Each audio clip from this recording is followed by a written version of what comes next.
What's up, everyone? Last night I went through the painstaking process of going through all of my transactions to track my spending for an entire month. I think it's been really insightful, and I think there's a lot of things I can do better. So let's just go ahead and get started.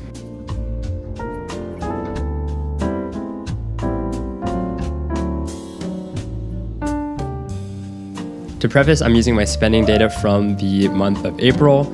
And the reason why I'm not using a more recent month like May, June, or July is simply because those 3 months are summer months, and like a lot of other people, I find that I usually spend a lot more because I'm traveling and visiting friends and vacationing in the summer months, whereas April is more indicative of my normal spending habits. Kind of on a similar vein, I'm not including my tax refund or the taxes that I owed because April is indeed the month for filing taxes.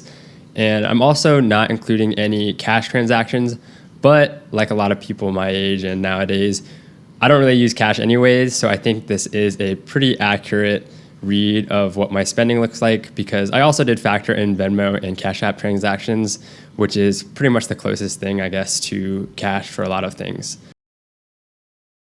The first thing I did was download all of my credit card statements and Venmo Cash App transaction history and just put it into a spreadsheet, order it by date, and for each transaction apply some sort of general category that I thought most appropriate for it.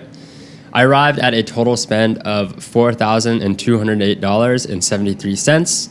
Of course, there is a lot of data analysis, and I think it would be very insightful to look at it chronologically to see how my spending varies throughout the week and day by day. But I'm more interested at a macro level on the breakdown of my spend into the various categories. So I went ahead and made a Sankey diagram. If you're unfamiliar with Sankey diagrams, they are a great tool to visualize the proportions of the breakdowns of a group, but they kind of have an advantage over the traditional pie charts because you can show the breakdown of subgroups as well, left to right. So let's go ahead and take a look at mine. As you can see on the left, you see the total spend, and I've broken into 5 major categories, which are housing essentials, shopping, restaurants, entertainment, grocery, health and wellness, and transportation.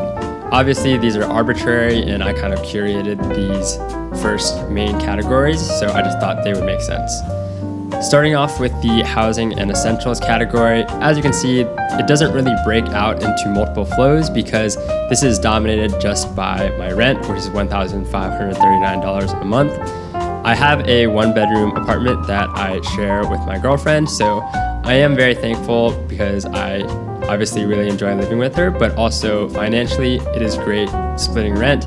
$1,539 for a 1-bedroom in Washington, D.C. is really not bad at all.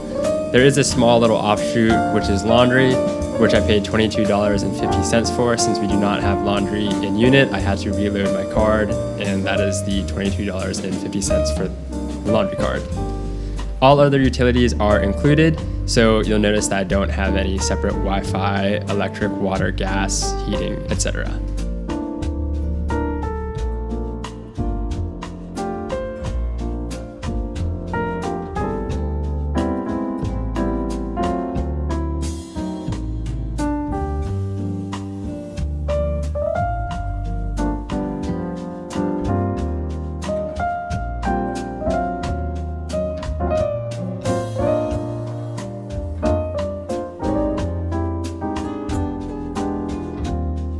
The next category is shopping, which I know is a little bit open to interpretation, but I just try to include the transactions that are kind of like buying physical material goods or services. A lot of this category I think is an anomaly. Certainly my keyboard breaking and having to go get it repaired was $167, but that is an anomaly and hopefully will never ever happen again. Tax returns, $32 or $31.78 is something that happens annually, but that's something only for the month of April.